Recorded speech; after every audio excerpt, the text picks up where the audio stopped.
आज की क्लास में हम विद्युत चुंबकी की जो पेपर है बीएससी पार्ट फर्स्ट का उसकी फर्स्ट यूनिट को स्टार्ट कर रहे हैं। इस यूनिट में देखिए हम बात करेंगे अदिश और सदिश क्षेत्रों की, अदिश और सदिश राशियों से संबंधित कुछ गणितीय संक्रियाओं की, जिन्हें क्रमशः हम प्रवणता, डाइवर्जेंस और कर्ल के रूप में पढ़ेंगे। इसके अतिरिक्त इन जो संकारकों हैं इनसे संबंधित कुछ प्रमेय जैसे स्टोक की प्रमेय, गाउस की प्रमेय का अध्ययन करेंगे। इसके साथ गाउस का जो नियम है उसके अवकल समाकल रूप का भी हम अध्ययन करेंगे। तो हम बात करते हैं सबसे पहले किसी अदिश क्षेत्र या और सदिश क्षेत्र की।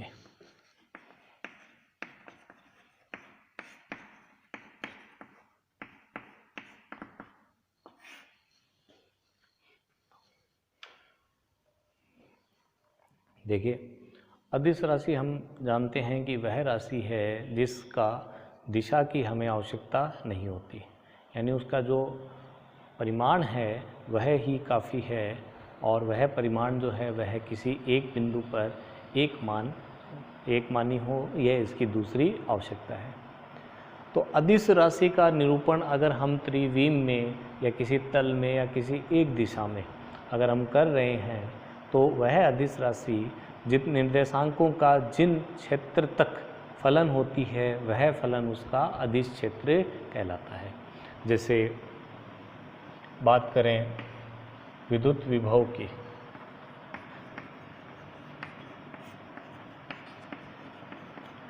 तो विद्युत विभव जो है वह एक दूरी का फलन है और यह अलग अलग बिंदुओं पर इसका मान एक समान भी हो सकता है, अलग अलग भी हो सकता है, लेकिन एक ही बिंदु पर दो इसके मान नहीं हो सकते। तो वह पूरा क्षेत्र जिसमें यह विद्युत विभव उन निर्देशांकों पर निर्भर करेगा, उन निर्देशांकों का फलन होगा, वह परास इसका क्या कहलाती है? अदिश क्षेत्र कहलाती है। इसके अतिरिक्त गुरुत्वीय विभव आदि इनके अदिश क्षेत्र के अन्य उदाहरण हैं। अगर हम बात करें सदिश क्षेत्र की, तो सदिश क्षेत्र अदिश क्षेत्र की तरह ही हम बता सकते हैं कि किसी सदिश राशि को अगर किसी परास में निर्देशांकों का फलन हो तो वह परास क्या कहलाता है? सदिश क्षेत्र कहलाता है। यानी कि कोई सदिश क्षेत्र जैसे विद्युत क्षेत्र की तीव्रता की ही बात कर लें, वह क्या है? कार्तीय निर्देश तंत्रों में x, y, z का एक फलन है। और तो यह जो परास है जिस क्षेत्र तक वह विद्युत क्षेत्र परिभाषित किया जा सकता है, ज्ञात किया जा सकता है, वह इस विद्युत क्षेत्र की क्या कहलाती है? परास या विद्युत क्षेत्र का सदिश क्षेत्र कहलाता है। अदिश क्षेत्र को देखिए हम फाई से निरूपित करेंगे, सामान्य अदिश क्षेत्र, ठीक है। यहाँ पर्टिकुलर हम बात नहीं कर रहे, तो सिर्फ अगर अदिश क्षेत्र होगा तो उसे हम फाई से निरूपित करेंगे। अगर कोई सदिश क्षेत्र है तो उसे हम ए वेक्टर से निरूपित करेंगे। अलग अलग निर्देश तंत्रों में उसके जो निर्देशांक होंगे वो अलग अलग होंगे। जैसे कार्तीय निर्देश तंत्र में एक्स वाई जेड हो गए, गोली और बेलनाकार निर्देश तंत्र है जिनका हम सामान्य परिचय आगे पढ़ेंगे, उनमें भी हम इनको बता सकते हैं। अदिश क्षेत्र की परिभाषा के अनुसार ही सदिश क्षेत्र भी किसी एक बिंदु पर क्या होना चाहिए? एक मानी होना चाहिए। अलग अलग बिंदुओं पर उसके मान समान हो सकते हैं, लेकिन एक बिंदु पर किसी अदिश फलन या सदिश फलन का जो मान है वह क्या होगा? एक मानी ही रहना चाहिए। सदिश क्षेत्र को सामान्यतः हम क्या करते हैं? देखिए, बात करते हैं हम अदिश राशि या फलन भी कह दीजिए इसको, फाई में परिवर्तन की दर विद रेस्पेक्ट टू विस्थापन। ठीक है, तो यहाँ पर अदिश राशि फाई में जो परिवर्तन है वो हो गया डी फाई। ठीक है, यहाँ लिख देते हैं डी फाई। और हम बात कर रहे हैं पी और क्यू बिंदुओं के सापेक्ष, तो पी और क्यू बिंदुओं के बीच में जो विस्थापन सदिश है उसका परिमाण कितना है, डी आर। तो अदिश राशि फाई में पी और क्यू बिंदुओं के सापेक्ष परिवर्तन की दर है वो क्या हो गई, D phi by D R. ठीक, देखिएगा डी आर और डी एन में संबंध के लिए हम ये ट्राइंगल जो है इसको पी क्यू और इसको आप एन कह दीजिए, ट्राइंगल पी क्यू एन से, देखिए इस ट्राइंगल का कोस लीजिए, cos of theta is equal to क्या हो जाएगा, बेस डी एन और हाइपो डी आर। तो cos theta is equal to D N upon D R. ठीक है, तो यहाँ से D R is equal to क्या हो जाएगा, D N by cos theta. ये मान हम यहाँ रखते हैं तो फाई में परिवर्तन की दर आ जाएगी D phi by D N और कोस थीटा आ गया ऊपर। ठीक है, ये लीजिए, देखिए कोस थीटा पर मान निर्भर कर रहा है अदिश राशि में परिवर्तन की दर का। तो अगर बात करें हम फाई में अधिकतम परिवर्तन की दर, तो बोलिए क्या करना पड़ेगा हमें, अधिकतम परिवर्तन की दर के लिए इस एंगल थीटा को क्या करना पड़ेगा हमें, ज़ीरो।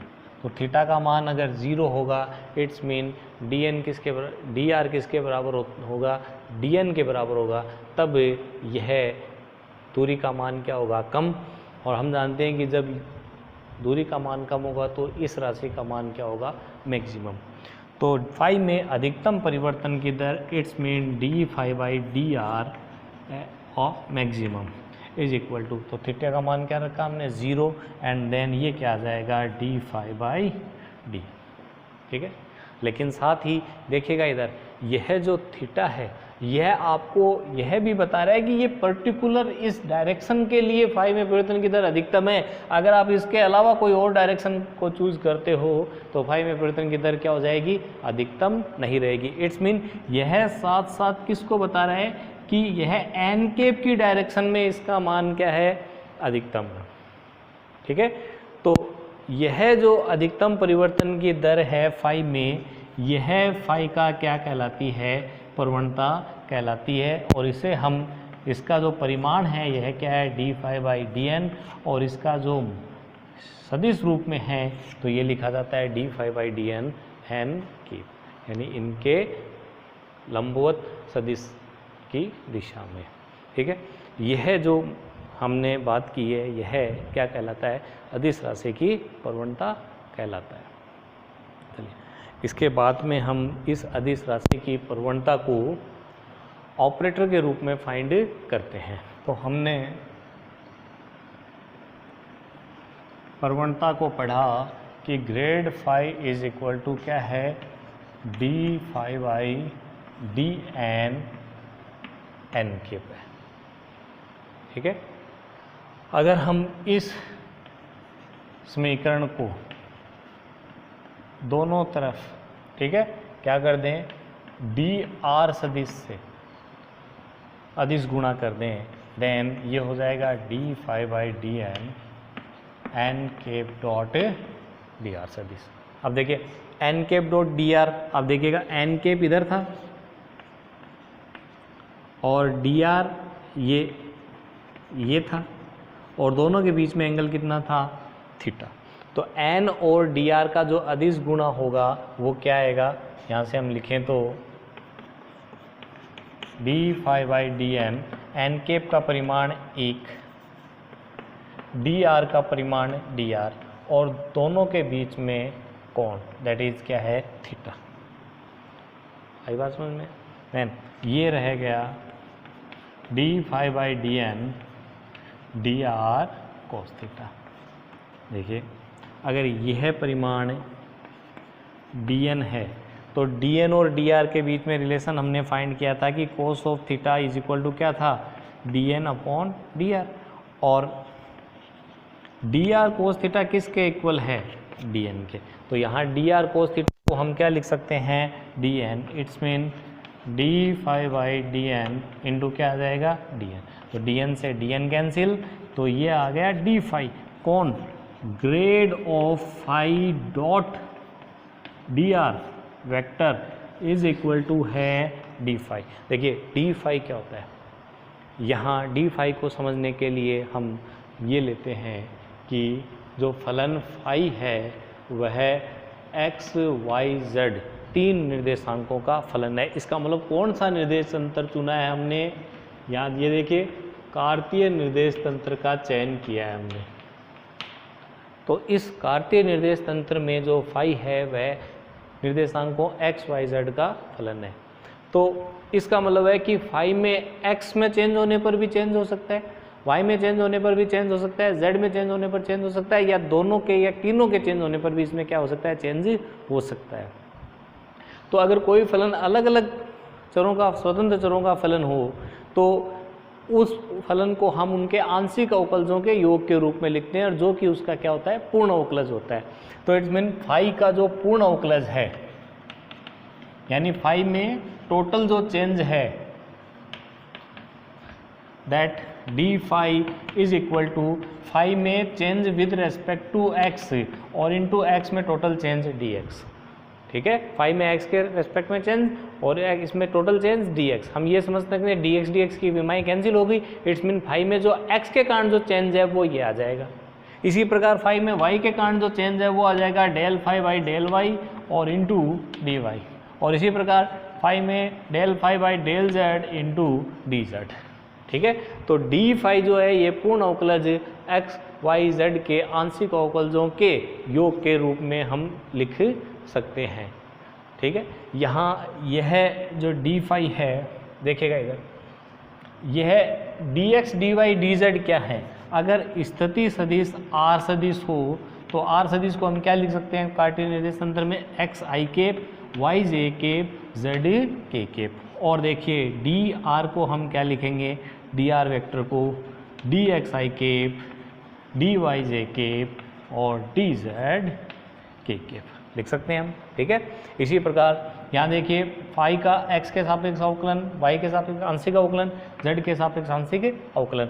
अगर हम इस डी फाई को में से डी आर को अलग करना चाहें तो हम जानते हैं कि अदिश गुणन आई आई का क्या होता है, एक, जे जे का क्या होता है, एक, के के का क्या होता है, एक। इसका मतलब है कि डेल अपॉन डेल एक्स जो है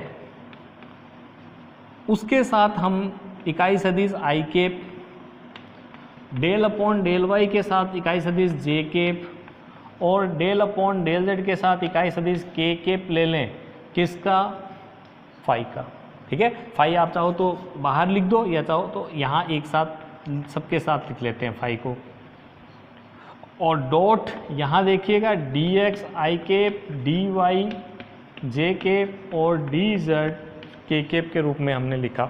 आप इनको गुणा कीजिए, डॉट का मतलब अदिश गुणा, आई केप का गुणा एक और बाकियों के साथ क्या हो जाएगा, शून्य। यहाँ क्या रह जाएगा, del phi by del X into D X. इसका मतलब इससे यह टर्म आ रही है, तो it's mean D phi is equal to, ये क्या रहा, I cap del upon del x, J cap del upon del Y, K cap del upon del Z, किसका, फाई का, और डॉट ये क्या हो गया, डी आर वेक्टर। और देखिए ये डी फाई के बराबर है, और यहाँ से देखो डी फाई को हम क्या लिख सकते हैं, gradient of phi dot d are.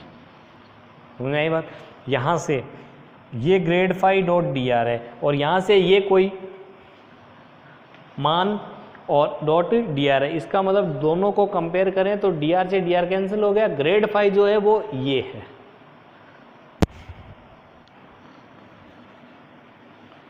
Grade phi जो है वो i cap del upon del x plus j cap del upon del y और plus k cap del upon del z of क्या है, फाई है।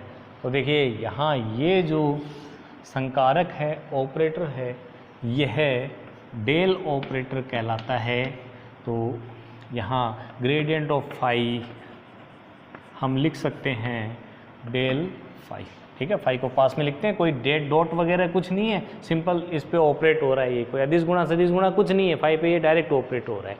तो यहाँ ये जो डेल ऑपरेटर है ये i cap del upon del x, J cap del upon del y और k cap del upon del z से निरूपित होता है।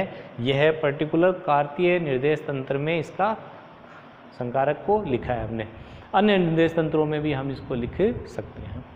समझाइए बात। तो ये जो ग्रेडियंट है ये इस प्रकार ऑपरेट होता है किसी अदिश फलन पर। और देखिए जब ये उस अदिश फलन पे ऑपरेट होगा तो यह क्या बना देगा, उसे एक सदिश राशि बना देगा। समझ में आई बात। सदिश राशि क्यों बनी, हमने ये देखा था कि ग्रेडियंट ऑफ फाई जो है वो फाई में मैक्सिमम चेंज को शो करता है और साथ में वह उस पर्टिकुलर एक डायरेक्शन को भी शो करता है, ठीक है। इसलिए यह एक क्या बन जाएगा, सदिश फलन या सदिश राशि बन जाएगी। बात करते हैं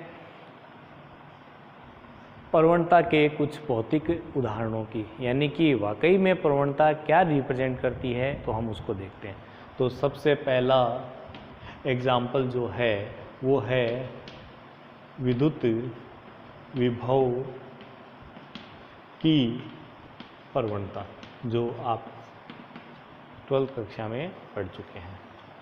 आप 11th कक्षा में विद्युत विभव की प्रवणता से परिचित होंगे, लेकिन आप विद्युत विभव की प्रवणता को अच्छी तरह से पढ़ चुके हैं 12th क्लास में। देखिए विद्युत विभव V जो है उसकी जो प्रवणता है डेल V, यह हम जानते हैं इसका विद्युत क्षेत्र की तीव्रता E से संबंध होता है। हाँ इतना है कि इसमें हम एक माइनस का साइन और लगा देते हैं, यानी विद्युत विभव और विद्युत क्षेत्र को परस्पर संबंधित करने वाली जो राशि है वह इसकी क्या होती है, प्रवणता होती है। देखिए कैसे, मान लीजिए यह कोई पॉइंट चार्ज है Q और इस पॉइंट चार्ज के कारण दो समविभव पृष्ठ हैं, क्योंकि क्रमशः दूरी इन दोनों की यहाँ से समान है Q चार्ज से, इसलिए इन दोनों पर जो विभव होगा वह क्या होगा, एक समान होगा। तो जैसे मान लो ये P पॉइंट है और ऐसे ही यह क्या हो गया, Q पॉइंट हो गया, ठीक है। तो P पॉइंट पर विभव जो है वो V1 है, Q पॉइंट पर जो विभव है वह क्या है, V2 है। तो विभव में जो चेंज है वो हो गया dV means V2 minus V1, ठीक है। चलिए देखिए PQ के बीच में जो दूरी है यह हो गई वो dr जो हमने उस डायग्राम में बनाई थी। यहाँ देखिए कि अगर हम बात करें कि विभव में अधिकतम परिवर्तन की दर, तो अधिकतम परिवर्तन की दर तो हमें पता है कि इन दोनों पृष्ठों को लंबवत जो होगी उस डायरेक्शन में होगी, ये यहाँ समझ में आई बात। तो ये जो डायरेक्शन है इसको हम एन केप कह दें। इस डायरेक्शन में क्या होगा कि विभव में जो परिवर्तन होगा उसकी दर क्या होगी, मैक्सिमम, क्योंकि ये दूरी कम सम न्यूनतम दूरी होगी और इसी न्यूनतम दूरी का d phi by D r का मान क्या होगा, मैक्सिमम होगा। चलिए दूसरा देखिए, यहाँ डेल वी जो है वह निरूपित करता है विभव में परिवर्तन। तो देखिए V2 माइनस V1, बताइए क्या V1 पर विभव ज़्यादा है, V2 पर विभव ज़्यादा है? V2 पर विभव क्या है, कम है कंपेरेटिवली V1, क्योंकि V1 चार्ज के पास में है। तो it's mean V2 minus V1 जो है वह एक क्या है, ऋणात्मक राशि है। समझे बात। तो विद्युत क्षेत्र की अगर हम डायरेक्शन की बात करेंगे तो देखो विद्युत क्षेत्र की जो डायरेक्शन होगी वो यहाँ पर किसको बताएगी, विभव में। V2 माइनस V1 है, ये विभव में क्या हो रही है, कमी को बता रही है ना। तो यहाँ पर हम किसका सिंबल लिया हमने, माइनस का। क्यों, क्योंकि विद्युत क्षेत्र की तीव्रता की जो डायरेक्शन है वह क्या है, इसके विपरीत, बाहर की ओर। क्यों, प्लस चार्ज के कारण विद्युत क्षेत्र क्या होता है, बाहर की ओर, वही इकाई चार्ज को दूसरी ओर धक्का देगा। तो इसलिए यहाँ पर जो विभव में परिवर्तन है वो ऋणात्मक हो रहा है, विभव में यहाँ क्या हो रही है, कमी हो रही है। तो विभव में कमी हो रही है, इसलिए यहाँ पर हमने इसका क्या सिंबल दिया, माइनस का दिया, क्योंकि प्रवणता जो होती है वह उस फलन में अधिकतम परिवर्तन को बताती है। तो यहाँ विभव में जो अधिकतम परिवर्तन हो रहा है वो पर्टिकुलर इसमें तो हो रहा है, लेकिन विभव में क्या हो रही है, कमी हो रही है। तो इस विभव में कमी के विपरीत जो है वह विद्युत क्षेत्र की तीव्रता की डायरेक्शन को बताएगा। दूसरे एग्जाम्पल के रूप में हम देखो श्यानता बल को ले सकते हैं।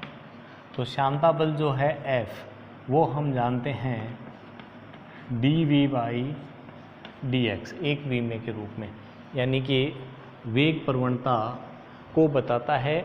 हालांकि यहाँ जो माइनस चिन्ह है वह क्या किसको बताता है, इसके प्रतिकर्षी स्वभाव को, यानी वेग प्रवणता का यह विरोध करता है, इसको निरूपित करता है। तो यहाँ श्यानता बल है वह वेग प्रवणता पर निर्भर करता है। इसी प्रकार अन्य, जैसे मान लीजिए